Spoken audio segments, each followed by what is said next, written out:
Pelo sinal da Santa Cruz, livra-nos Deus, nosso Senhor, dos nossos inimigos. Amém. Meus irmãos, boa noite, paz do Senhor. Boa noite a quem nos acompanha pela internet, pela transmissão. Estamos mais uma vez aqui em adoração, finalizando nosso ano. A gente vai começar o ano litúrgico, um ano novo para o tempo litúrgico. O primeiro domingo do Advento já configura ano novo para nós, né? E que coisa interessante, porque finaliza o ano e estamos finalizando também um ano mariano. O ano mariano que para a igreja teve muito significado, né? E eu, quando rezava para essa adoração, interessante que Deus me dava uma passagem muito conhecida nossa. E acho que, como vem dizendo, na verdade, o nosso diácono Eduardo, que a palavra de Deus ela é viva, ela se renova. A gente precisa sempre ter um olhar diferente. Interessante que essa palavra, que tanto me chamava a atenção, que também faz parte de um mistério do texto, né? Ela me tocou novamente e deu um novo significado para mim, para a minha caminhada. E quando eu estava rezando, o interessante que eu olhava, tem na verdade 4 personagens aqui, vocês vão entender por quê. E o foco está em uma, sendo que Deus me inspirou a observar a outra pessoa. Gostaria de a gente colocar aí, a gente colocasse a passagem. A passagem conhecida, como a visitação de Maria a Isabel. Depois que o anjo visitou Nossa Senhora, Maria foi impulsionada a visitar a sua prima Isabel, que estava grávida de uma promessa que o seu marido não tinha crido, Zacarias, e ele ficou mudo por causa disso. E nesse contexto, Deus inspirava o coração de Maria para ir ao encontro de uma mulher que estava necessitada, uma mulher que estava precisando. E a passagem começa assim. Gostaria que alguém pudesse ler, João Maurício, já que você está com o microfone, por favor.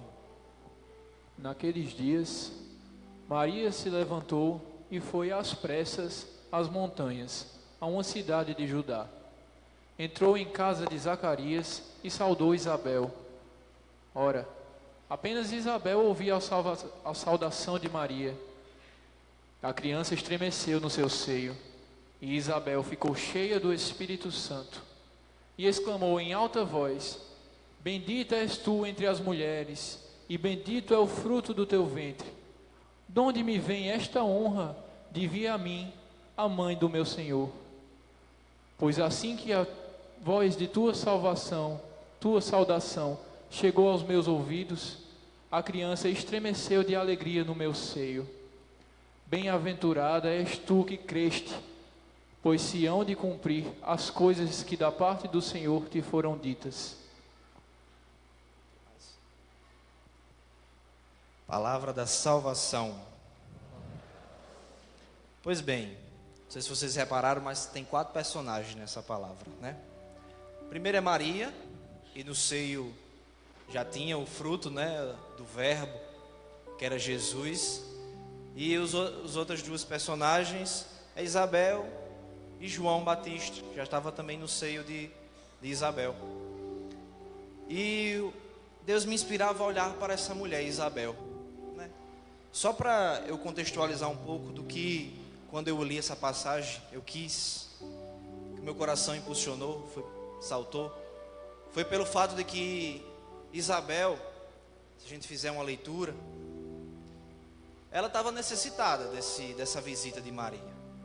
Maria carregava o Deus da sua vida, e o Deus também de Isabel, E se Isabel estava necessitada de que o Deus da vida dela se encontrasse com ela, é porque ela estava passando por alguma situação, Ora, se a gente olhar um pouquinho o contexto histórico, Isabel estava carregando um fruto de algo meio que inacreditável na época, De fato, um milagre de Deus. uma mulher que era considerada estéril, né? Estéril, uma mulher que acreditava nos caminhos do Senhor, e o seu marido, que era sacerdote, o homem que devia estar apoiando ela, né? Porque ele já caminhava, já tinha todo um contexto de conhecer a Deus.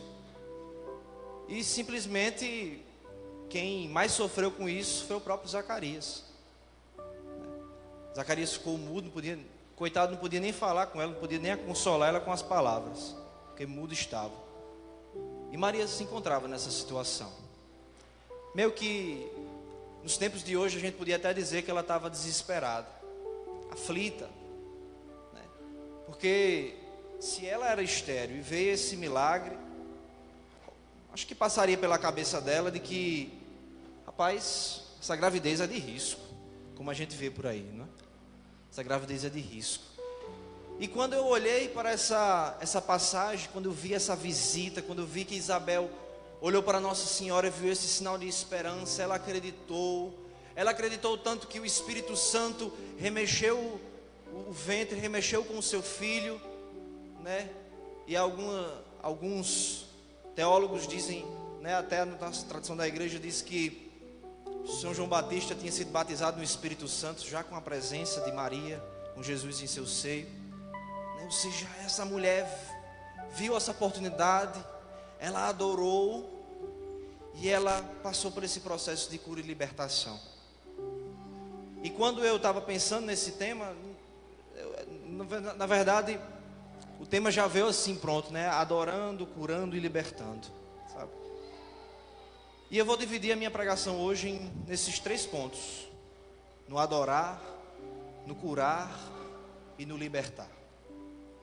E veja que coisa maravilhosa, porque quando Jesus veio, qual foi a atitude de Isabel? Ela ouviu a saudação e se encheu, se estremeceu com o Espírito Santo. Ela adorou.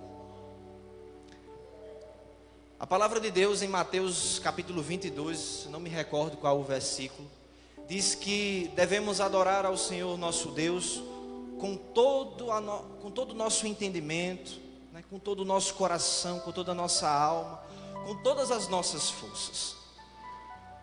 A igreja fala que adorar é o ato supremo de colocar-se pequeno diante da criação, porque nós temos, né, por causa do pecado original, naturalmente, essa força de nos acharmos melhores do que quaisquer pessoas, inclusive, infelizmente, de Deus.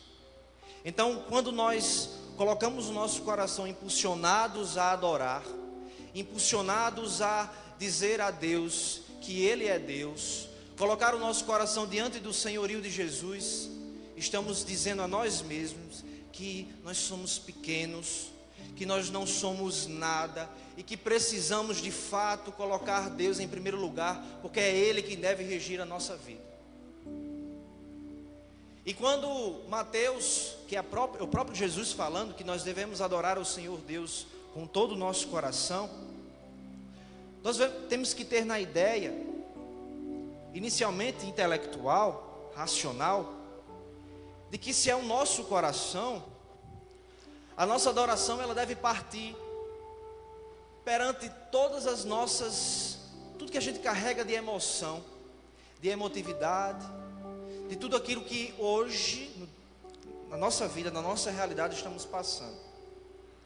Quando lançamos o nosso olhar para adorar, precisamos entender que mesmo diante das dificuldades, mesmo diante das perseguições, mesmo diante das inconstâncias das nossas vidas, mesmo diante das nossas fragilidades, mesmo diante das nossas autossuficiências, dos insucessos que permeiam a nossa vida, nós precisamos entender que, além disso, acima disso, superior a tudo isso, há um Deus. Há um Deus que nos criou, que deu a vida, o dom da vida para cada um de nós, e mais ainda, um Deus que se fez pequeno, e ainda, além de se fazer pequeno para estar no meio de nós, Ele se doou. Ou seja, um Deus que nos ama. Se dissemos que queremos adorar a Deus com todo o nosso coração, eu preciso entender que pode vir tribulação, pode vir perseguição, pode vir desânimo, pode vir tristeza, pode vir até doenças, pode vir situações financeiras horríveis, podem vir julgamentos, e eu preciso dizer a tudo isso, o meu coração, ele não pode se afligir diante de Deus. Sabe por quê? Porque temos a triste impressão de que adorar se resume ao quê? A fazer vênia, a fazer genuflexão, a dizer, Senhor, eu te adoro, a levantar os meus braços para o céu e dizer que Ele é o Deus da minha vida, a dizer que sim, eu confio na palavra do Senhor, a dizer sim que eu cumpro os mandamentos, em especial o primeiro, que é adorar a Deus sobre todas as coisas. Tudo isso tem valor, ok? Nada disso que eu disse não tem a importância baixa, tudo isso tem valor. A igreja nos diz que isso é expressão do adorar, mas ela vai muito mais profundo do que isso. E quando eu estava lendo o catecismo da Igreja Católica, o catecismo nos impulsionava a algo maravilhoso, e é justamente essa palavra, maravilhoso, é quando eu olho para Deus, no fundo do meu coração, e digo que Ele é grandioso e maravilhoso para a minha vida. Sabe por quê? Porque a gente diz crer em Deus. A gente muitas vezes fala de boca para fora que Deus está em primeiro lugar, mas as nossas atitudes não são como quem adora a Deus. E tanto para pessoas que nem conhecem, nem caminham na igreja, tanto para pessoas que estão chegando agora, tanto para pessoas que já estão começando a caminhada agora, tanto para pessoas que já estão na caminhada faz tempo, dizer eu adoro a Deus sim. Coloca isso, incrusta isso na sua cabeça, até passa formação, até prega sobre isso, vem aqui e diz que adora o Senhor, mas as atitudes não são como quem adora. Porque se eu digo a Deus que Ele é maravilhoso, que Ele é grandioso, que Ele sim é o tudo da minha vida, nada deveria me abalar, nada deveria me abalar. Então aí faz a pergunta, por que me abala? Por que me abala?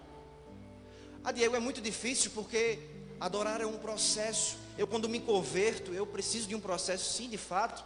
Eu já disse uma vez aqui na pregação, de que o converter-se é bruscamente procurar a Deus, bruscamente decidir pelo Senhor. Mas a evangelização, essa conversão, esse poldar de Deus é um processo. E eu preciso nesse processo deixar que a minha adoração venha refletir e dar frutos. Pergunte a você agora, pense um pouquinho, reflita. Eu acho que eu já fiz isso várias vezes nas adorações aqui nas terças-feiras. Mas pergunte, reflita um pouquinho. O quanto de já mudou na sua vida depois que você começou a adorar a Jesus? O quanto já mudou na sua vida de testemunho, de frutos, de milagres, de graças, não só para a sua vida, certo? E não para aspectos só materiais e financeiros, mas espiritualmente falando. O quanto já mudou? O quanto isso tem reflexo na tua vida? O quanto isso de fato está fazendo obra? O quanto a adoração, de fato que você vem aqui, coloca o joelho no chão, olha para Jesus Eucarístico e diz, Senhor, eu te adoro, e aí eu quero de fato me transfigurar, me transformar naquilo que Deus sempre pensou de mim, ser de fato um Cristo para a minha família, quando muitas vezes eu não sou, ser de fato Cristo no meu trabalho, quando muitas vezes eu não sou, e não de perseguindo as pessoas, mas de muitas vezes de aguentar a lapada, de aguentar perseguição, de aguentar brincadeirinha, de aguentar das pessoas dizerem, agora é o santinho, agora é o padre, agora é o diácono. Eu mesmo já, pelo menos na minha família, meus primos me chamam muito de padre, né? O padre Diego, é o padre Diego. Mas eu faço questão de dizer, olha, graças a Deus eu me casei, certo? Você padre não. Então, Quantas vezes isso de fato está fazendo sentido ao ponto de você superar essas coisas? Superar essas realidades, essas situações. De Deus pedir uma coisinha para você e você dizer sim, de fato, Senhor, eu faço, porque na adoração eu coloquei meu coração e disse, Senhor, eu faço tudo pelo Senhor. Eu contei, teus passos são meus passos são teus, o próximo minuto é teu e tudo mais. E quando sai daqui, Deus vai pedir uma coisa, vai pedir uma fidelidade num pouquinho, num triscozinho. Aí eu acho que os anjos que estão do teu lado, os santos anjos, olham assim, mas rapaz, tu acabou de dizer que os planos eram de... tu acabou de dizer que os passos... Oxe, o que é isso? Cantou de boca para fora, é? Sabe? E parece que a adoração ela vai passando despercebido. A gente vai deixando o conceito e o sentido de adorar bem distante. Quando precisamos. E não vem aqui dizer que você não precisa adorar, não. Que você precisa, não precisa adorar, não. Eu prefiro estar em casa. Eu prefiro fazer porque Deus age em casa. Conversa. Porque em casa você se sente superior demais. Porque se Deus quisesse que cada um ficasse dentro da sua casa e você ali mesmo pudesse adorar ao Senhor, sabe o que ele fazia? No Antigo Testamento, ele não tinha falado para Abraão, crescei e multiplicai. Constitua um povo, vá em grupos, façam uma religião, certo? Façam as práticas que eu estou falando, se juntem e vão juntos buscar a mim, fazer a minha vontade e fazer a minha obra. Venha dizer que você faz as suas crenças, vive a sua fé melhor em casa do que aqui, não, porque você está enganado. Porque Deus quisesse constituir você sozinho dentro de casa, Ele tinha dito, fique sozinho, a sua fé está bom demais, você é autossuficiente, você não precisa de ninguém não, você é perfeito, você já encontrou a Deus e está suficiente. Mas não, eles nunca pararam para se perguntar, por que Deus quer reunir sempre um povo aqui na Assembleia? Nunca pararam para se perguntar, não? Porque muitas vezes os milagres, as graças que Deus dá, as bênçãos, tudo que isso que Ele constitui, Ele faz aqui, faz numa missa, faz numa adoração, faz num grupo de oração, num movimento, numa comunidade, numa pastoral, porque Ele quer fazer, reunir o povo. Porque quando o povo se junta, numa só voz, eles dizem com toda a força e toda a coragem, eu quero sim adorar esse Deus. E eu posso até duvidar e fraquejar, mas eu tenho um irmão, está do meu lado. Eu posso até não conhecer ele. Inclusive, olhe para o seu irmão que está do seu lado e diga assim, qual é teu nome, hein, rapaz? Ei, você é meu irmão, diga a ele. Você é meu irmão e minha irmã. E depois diga assim, me ajude. Reze por mim.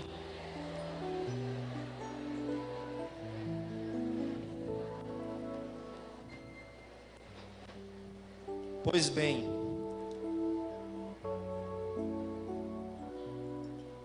Isabel soube adorar ao Senhor.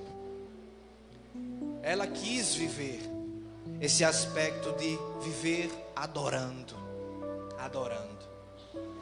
Mas Deus parou por aí? Não, porque Deus é infinito, Deus é onipotente, Ele faz tudo o que Ele quiser na hora que Ele bem entender. E Deus continuou fazendo um processo para Isabel, da mesma forma que Ele está querendo fazer para nós nessa noite. E eu vou para o segundo ponto com vocês. Eu falei sobre esse aspecto de adorar, eu vou para o segundo ponto: viver se curando, viver o processo de cura.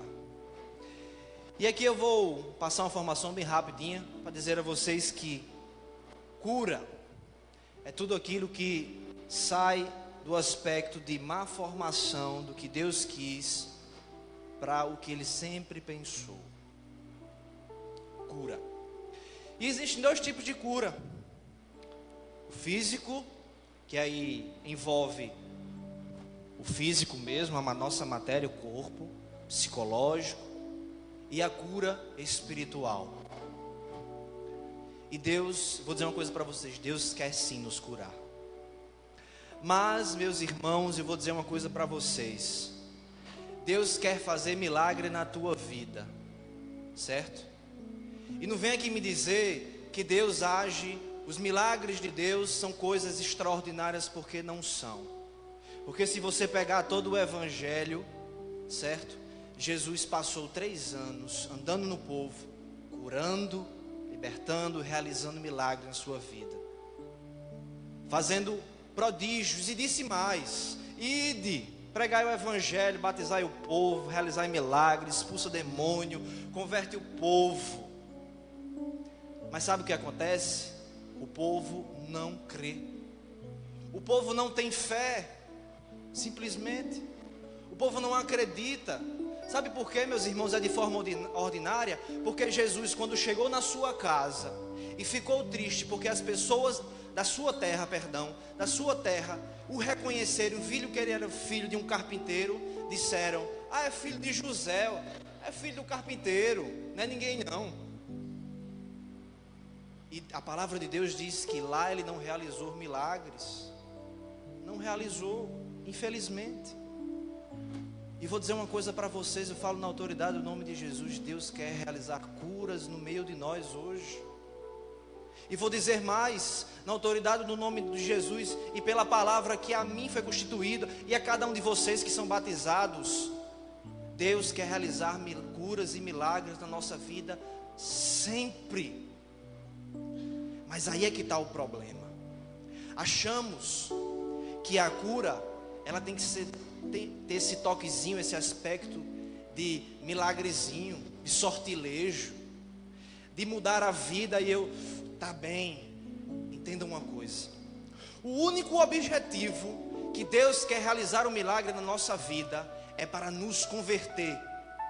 Se o milagre de Deus, se a cura de Deus não for para nos converter e consequentemente agir também para converter as outras pessoas, não vale de nada. Diego, Deus curou muitas pessoas e as pessoas não se converteram, não valeu? Valeu, mas o problema é que as pessoas não tomaram posse dessa palavra e dessa verdade de Deus. Deus quer nos curar para nos converter. Paremos, meus irmãos, e eu bato no peito também para dizer isso. Paremos de ficar pedindo curas como se fosse Deus, fosse uma lâmpada de mágica, um gêniozinho que eu assopro, venho na adoração 3 vezes. Aí peço a Deus, levanto a mão, venham aqui, faço uma promessa e acabou. Se Deus faz milagre, eu vou me embora. Não.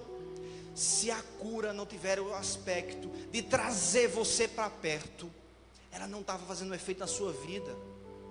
Você não está tomando posse da verdadeira cura de Deus. Quantos aqui, não precisa levantar a mão, mas quantos aqui Deus já não realizou uma cura? Ou não realizou uma cura nos seus familiares, ou amigos, ou conhecidos? Parou por ali? Não deveria ter parado, não.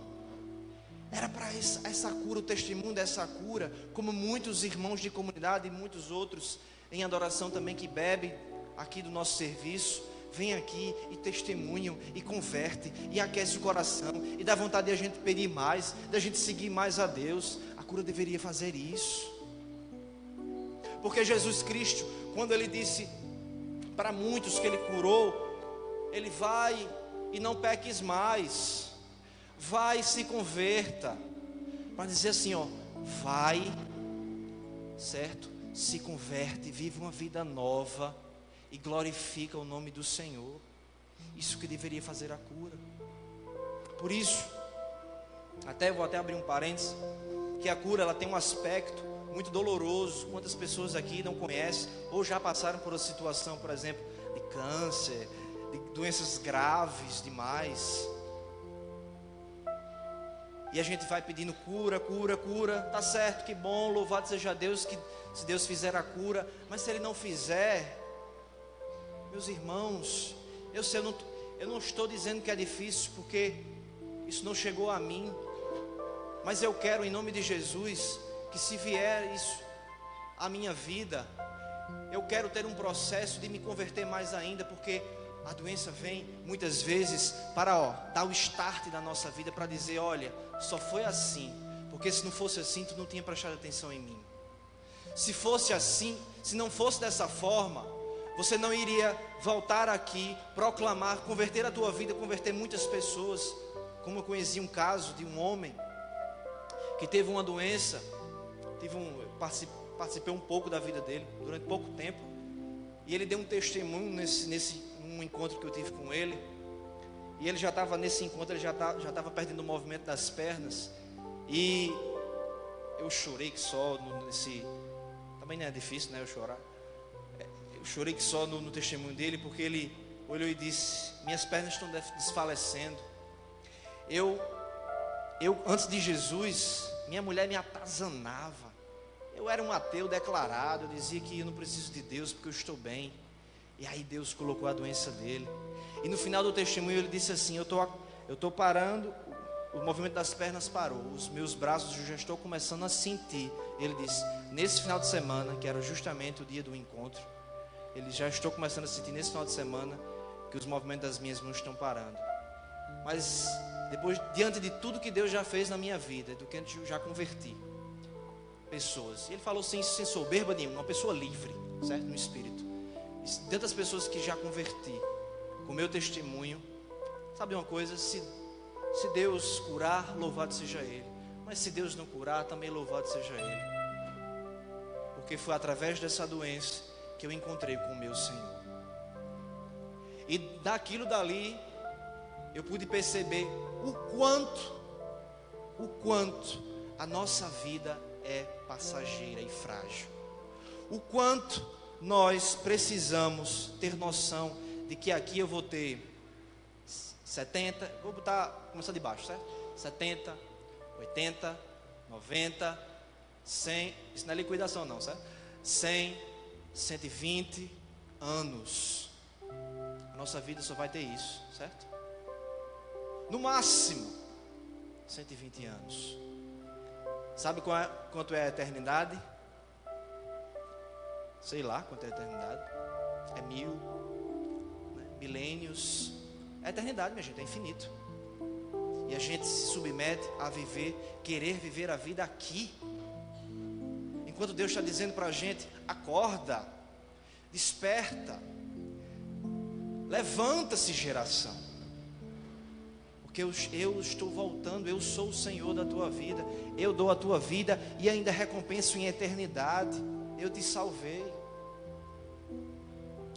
Isabel entendeu isso, porque ela disse: bendito é o fruto do teu ventre, de onde me vem esta honra vir a minha mãe do meu Senhor, porque assim que a tua voz da tua saudação chegou aos meus ouvidos, a criança, e ainda mais, o meu coração, o coração de João Batista, meu filho, o coração da minha família estremeceu, de impacto com a tua presença, Senhor.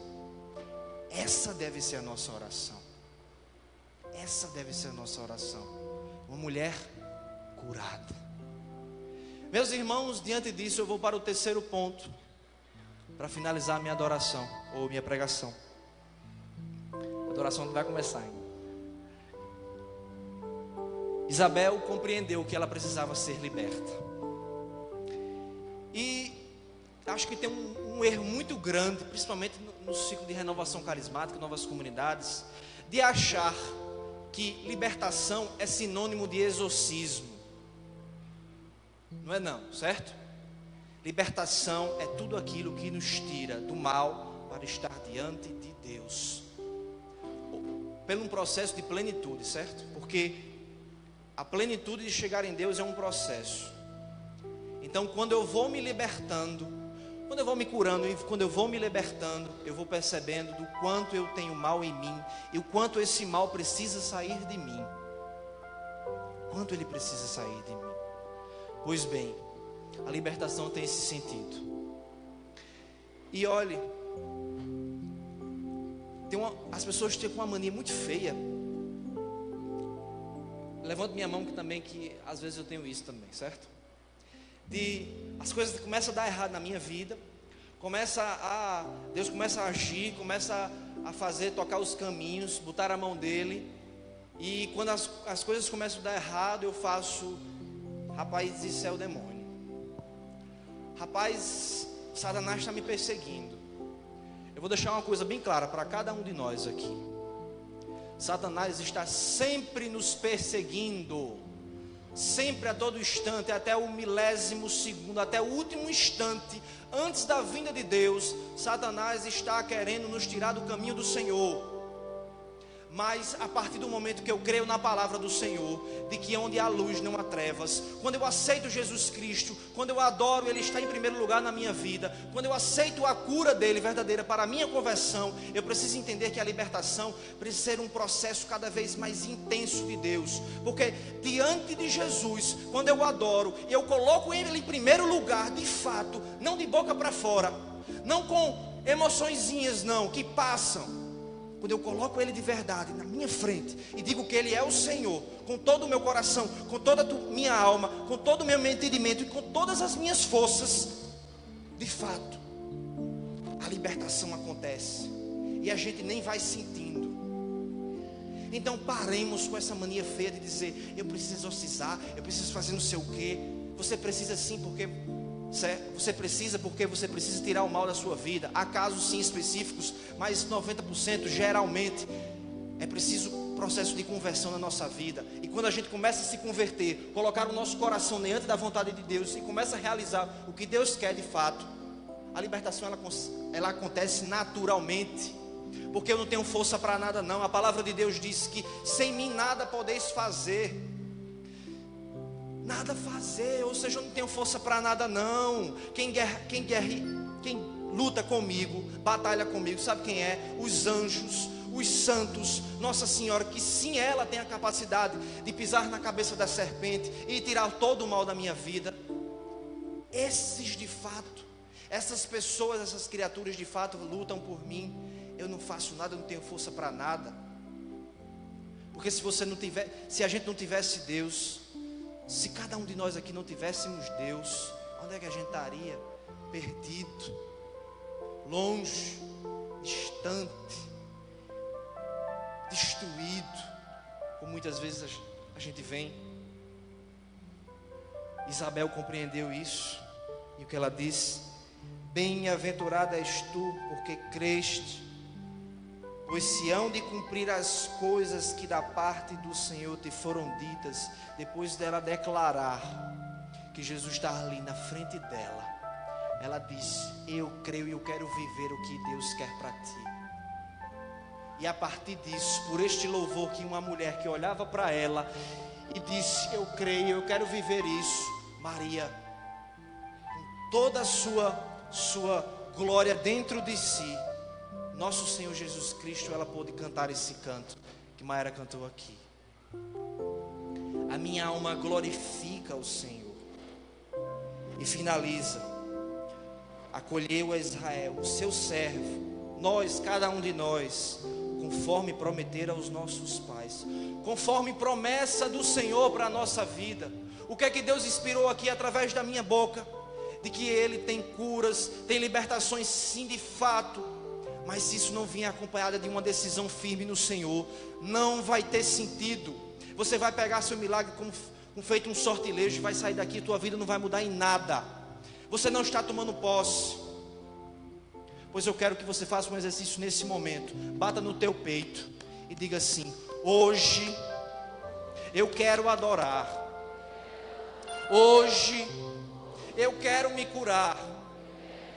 Hoje eu quero me libertar. Eu tomo posse. Eu tomo posse das promessas de Deus para a minha vida. Dá uma salva de palmas para esse Deus. Dá uma salva de palmas para esse Deus. E eu quero que essa mesma alegria venha, seja transmitida, derramada, quando o nosso Senhor Jesus Cristo passar aqui pelo nosso meio.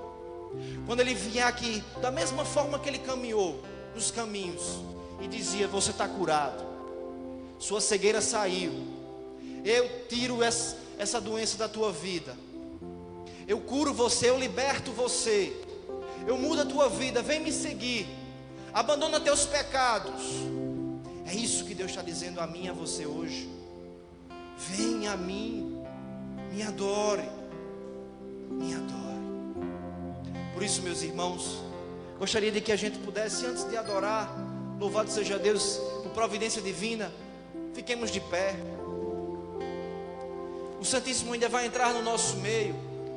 E eu quero que o nosso coração esteja bem preparado para o Senhor. Eu vou dizer uma coisa para vocês. A gente fala: Diego, eu quero escutar a voz de Deus para a minha vida. Eu já procurei tanto intercessor, padre, diácono. Já procurei, eu já fui em Padre Geó, já fui em Diácono Eduardo, já fui em Janaína, já fui em Padre Márcio, já fui em tanto canto, já fui em Volga, já fui em todo canto, já fui em Maiara, mas não consigo escutar, não estou entendendo. Você está perdendo tempo, certo? Porque se Deus utiliza a pessoa como instrumento, um bem entender, na hora que ele entender, só uma pessoa bastava. Uma pessoa e a sua fé, certo? Só uma pessoa precisava. Aí você faz, mas é difícil, porque eu não entendo, eu preciso de mais. Eu vou dizer uma coisa para você. Na sua vida passada, quantas coisas ficaram em cima da de Deus? Quantas coisas você foi colocando no ouvido, você foi colocando no seu coração? Quantas coisas você foi enchendo a sua cabeça? Quantas coisas você botou de porcaria na sua cabeça, que não construiu em nada, não frutificava em nada na sua vida? E chegou um momento que estava um volume, cheio de escama. A sua vida teve um processo para isso acontecer. Pois bem, para você escutar a voz de Deus, para que essas escamas caiam, é preciso também você viver um processo. E é o processo de volta. Ah, Diego, não estou escutando, busque a Deus. Ah, Diego, não estou escutando, caminho. Ah, Diego, siga. Ah, Diego, não estou escutando, confie, acredite. Ah, Diego, não estou escutando, adore. Busque. Se alimente do Senhor. Se alimente. Aí, ó, as escamas vão, ó, caindo. Porque a minha vontade de buscar a Deus está superando qualquer vontade do inimigo. E Deus está me ajudando com a sua graça e me sustentando. Porque só a graça de Deus me basta. Só a graça de Deus me basta. E nada mais. Vamos dizer isso? Só a graça de Deus me basta. Dizer de novo: só a graça de Deus me basta. Vamos cantar isso, meus irmãos. Eu não preciso ser reconhecido por ninguém. A minha glória é fazer com que conheçam a Ti. E que diminua eu, para que Tu cresça, Senhor, mais e mais.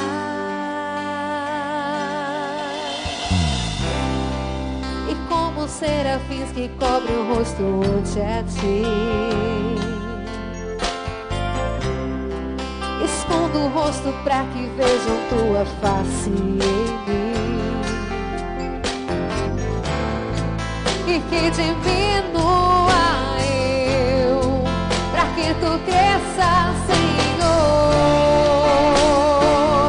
mais e mais. O Santo dos Santos, a fumaça me esconde, só Teus olhos me veem, debaixo de Tuas asas.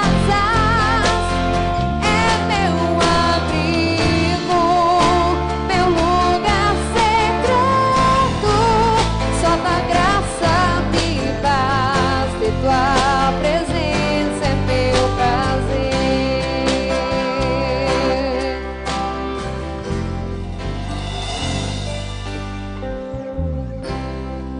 Eu não preciso ser reconhecido por ninguém. Diz isso ao Senhor. A minha glória é fazer com que conheçam a Ti. E que diminua eu, para que Tu cresça, Senhor, mais e mais.